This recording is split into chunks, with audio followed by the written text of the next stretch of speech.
When it comes to horror games, I am not an expert whatsoever. I mean, I've only completed one horror franchise, and that is Dead Space. There have been a handful of other games that I've played and even enjoyed, like Resident Evil 5 and Resident Evil 6, and yes, I know people don't call it a horror game, but I actually like that one, so get over it, and Alan Wake 2.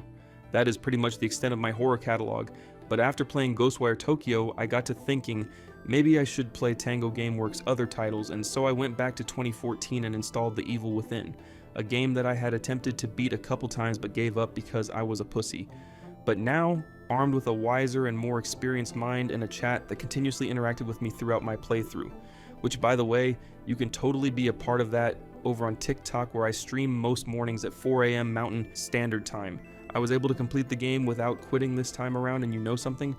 This might be one of the most enjoyable experiences I've had gaming this year. I know it's only March, but this is up there as far as just having a blast. And today, I want to dive a little deeper into what made this game so entertaining to me. But before all that, I just need to let you all know that we just hit 600 subscribers on the channel, and the goal is 700 this year. So if you could hit that subscribe button and ding the notification bell, I would greatly appreciate it. And if you want to know what projects I'm working on, be sure to join the Discord and hang out with the rest of us there. It's a super welcoming and safe space, and we chat and play games together. When talking about The Evil Within, it's important to know a couple things on how it came to be. You see, a long time ago there was a man responsible for creating one of the most iconic video game franchises of all time. This franchise is known as Resident Evil, and this man's name is Shinji Mikami. Why is this important, you may ask? Well, because Mr. Mikami decided one day to break away and create a new studio to showcase the talents of young and fresh developers, and the name of this studio would be Tango Gameworks, and their first title to be released on Xbox One and PlayStation 4 was announced in April of 2013 and would be called The Evil Within. Now, I have no attachment to anyone here. I am simply a guy too scared to play horror games by myself, but even I bought into the hype because at the very least, it was a new series from a developer that has the respect of so many people, and he also created one of my favorite games of all time in Vanquish, so if anyone could swing me into a new game, it would be him. So the game drops and I install it and make it to chapter 5 before dropping it, and we will get to why I dropped it in a few minutes, but after replaying the game this year, I can confidently say that this is a fantastic game with an awesome setting and an underrated story. And let's start this off with the story. Meet Sebastian, our hero of the story. He and a couple other detectives named Joseph and Kidman are tasked with investigating a mass homicide that took place within Beacon Mental Hospital. Upon entering the hospital, it doesn't take long to see that someone got a little messy with the nurses and doctors working there, and our detectives begin to explore the lobby before happening upon the security room and watching something terrible unfold. 3 armed men taken out in an instant by a hooded figure who apparently has beef with everyone in this place. He takes one look at us and our main character, and within a matter of seconds are taken unconscious and awake, hanging upside down, while this lovely gentleman hacks away at some poor soul off screen before bringing him on screen, well, half of him at least. This allows us to not become next, but shortly after taking the keys from him, we are chased by Mr. Angry Butcher and then narrowly escape his wrath. This is how our game opens, and from there it is one big mindfuck of trying to leave this hellish world. When reading reviews for this game, you will find a lot of critics disregarding the story as generic slop, but I for one think that this story is supremely underrated. First off, critics complain that Sebastian is dry as the jerky that's sold by a downtown street vendor. This to me does not feel like the case because of the journal entries that players can stumble upon while going through each level, and they dive deeper into his character, because Lord knows that the cutscenes don't do any service to our protagonist. The cutscenes don't really do any favors to any of the characters in this game, and the main cast consists of Sebastian, Joseph, Kidman, Leslie, Jimenez, and our antagonist Ruvik. Through all of these journal logs and flashback scenes, we see and learn more about the cast, primarily about Sebastian and his wife and daughter, which, let me tell you, this is not a happy story for our boy. But we don't really get to know about who the overarching antagonists are. No, that comes when we play through the DLC as Kidman, but I'm getting ahead of myself. The story is more than serviceable, and I found myself actually low-key rooting for the villain in the main campaign because bro has been getting done dirty since he was a child. Spoilers ahead, but I need to list the things that have happened to our boy Ruvik, so you understand how someone as caring and polite as myself could give even the slightest fuck about this villain. This man has gone through the most. Bro was burned alive with his sister in a barn, and while his sister died in the flames, Ruvik survived but was left scarred physically and mentally, giving way to his mental instability to worsen. After this, he was then used to build the STEM project, which is what traps everyone in the Mindscape, and after he completed his research, he was tossed aside and made to become the primary test subject for the STEM project. They really couldn't have picked anyone better for this, I guess. But I don't want to spoil anything else because I have already given you too much, but trust me, the story is not nearly as trash as people make it out to be. But where the game truly shines is in the gameplay. The thing that stands out the most is the level and enemy design. The Evil Within shines when it comes to these two aspects.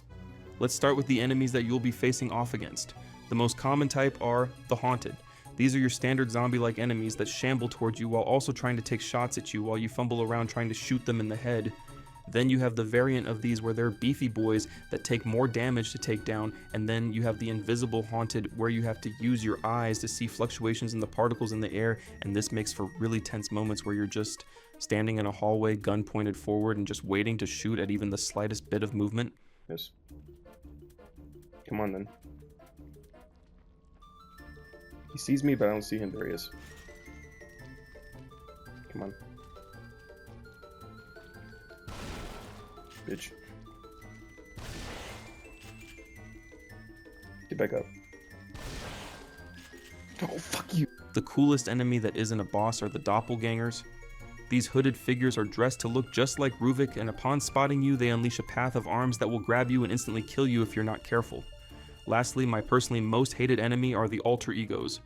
My god, these suck massive donkey balls. They're essentially two haunted in one, which means that you have to either hit their weak spot for an instant kill or headshot both heads in order to take them down. The amount of ammo wasted on these conjoined nutsacks with legs is immeasurable, and my day was ruined each time I had to go against them. But these baddies don't have a thing on the boss encounters.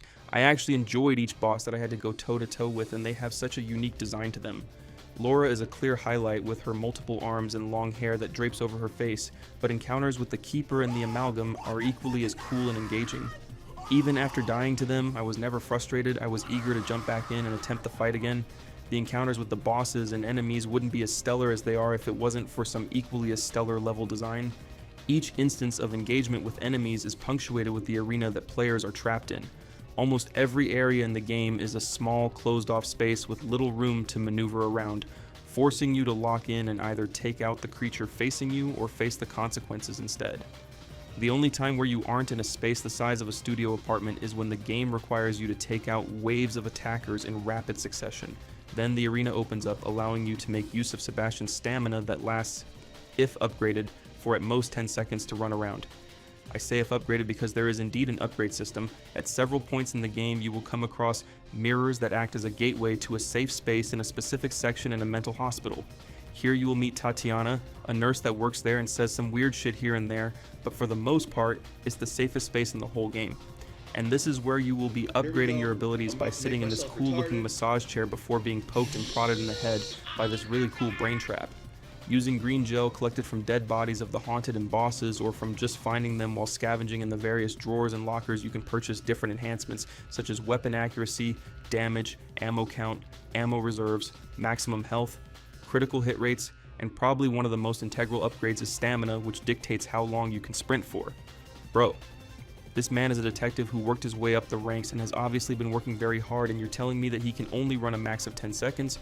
Worse is that before any upgrades, bro tops out at 3 seconds. Get your cardio up, my guy. You will need all of these upgrades because you're going to struggle without them. Ammo and other helpful resources are limited. There were plenty of times that I had to run past enemies because all I had was a noodle of an arm, and because I prioritized weapon upgrades, I had no choice but to run when I had 0 bullets at my disposal. Speaking of disposal, how does one dispose of the bodies that you've laid out on the ground? Well, with matches, of course. Besides wasting ammo equivalent to the amount of a blown out diaper, you have little matches that you can light and drop on opponents that are either dead or taking a short nap. This method ensures that no enemies are coming back, and if you time it properly, you can burn multiple bodies, including ones that are approaching you. It is a risk-reward system that can save you multiple bullets, and in a game where resource management is king, this is probably the most important. As far as weapons go, you have your standard arsenal, a handgun, shotgun, sniper, a magnum, and the most versatile weapon, the Agony crossbow.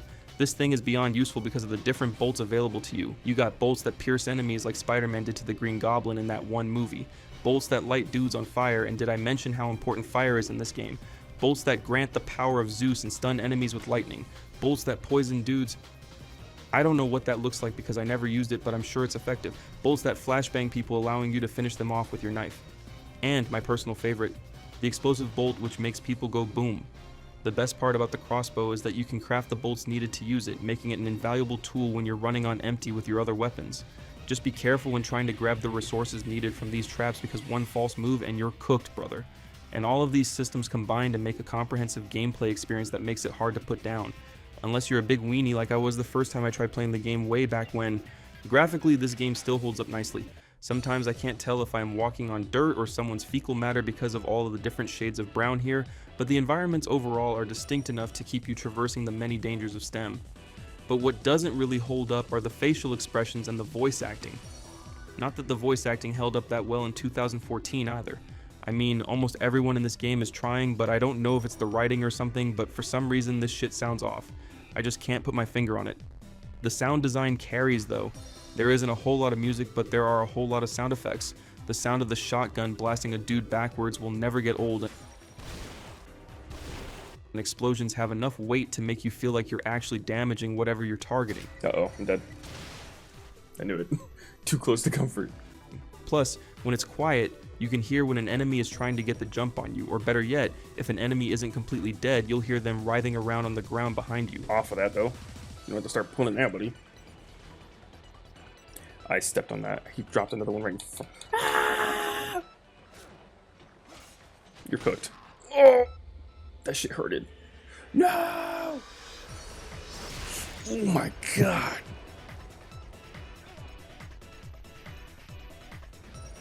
That might be one of the most gnarly deaths I've ever seen in my entire life, dude. That's insane. I've never seen something like that before. You could also just use ragdoll physics to check if they're going to get up at one point or not. But none of that matters once you hit the DLC, because in the DLC you don't get to kill enemies, save a few instances where you have a pistol before losing it. In the DLC you play as Kidman and learn more about her past as well as her side of the story unfolding at the same time as Sebastian's within STEM, and I will say, her 4 chapters have more of a horror vibe than any of Sebastian's time in STEM. Hello? Oh shit.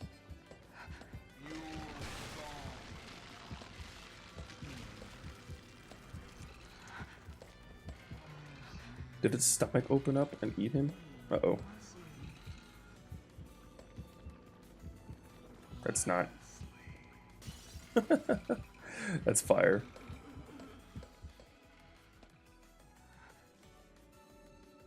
That thing's a problem, I can tell. Here you're armed with a flashlight, and a dream as the haunted roam the halls and corridors that you'll crouch and crawl through.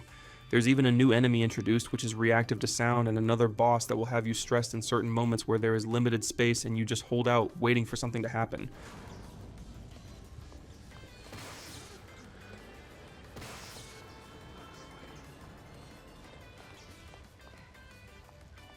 Shit.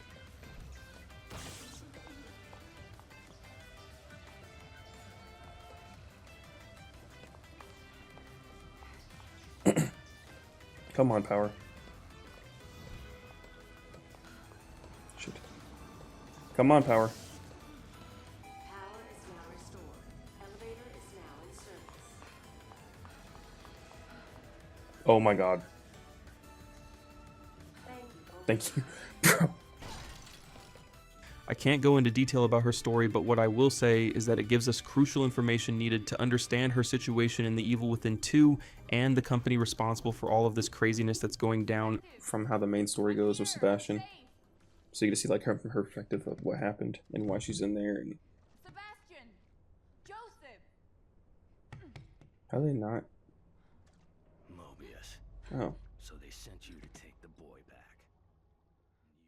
I'm not going to hold you, I was not looking forward to playing this game at first because I hate horror overall as a genre, because that shit is spooky and my eyes cannot handle it. But once I got into this flow of escaping almost every encounter with just enough resources, I knew I couldn't put the game down. This is one of those games that deserved a sequel, and that sequel did come finally 4 years later, and I'm currently working on that playthrough now. I won't spoil my thoughts on it since I'm still working on it, but just stay tuned for that video to drop soon. And on that note, if you guys enjoyed this video, please do me a favor and consider liking, subscribing, and commenting on the video. Really appreciate you guys. I do see every one of your guys' feedback and comments and information and all that other fun stuff. I do follow the analytics, and I do appreciate all of you guys for sticking around and hanging out with me. And yeah, we do stream on TikTok every morning at 4 a.m., whether that be 4 a.m. to 6 a.m. or 4 a.m. to past that. So I would love to have you guys in there while you guys get ready for work and hang out and all that fun stuff. But yeah, I'll see you guys in the next video. You guys have a great morning, evening, afternoon, whatever time of day it is. I appreciate all of you guys. Much love. Don't get lost in the sauce, and I'll talk to you guys later. Peace.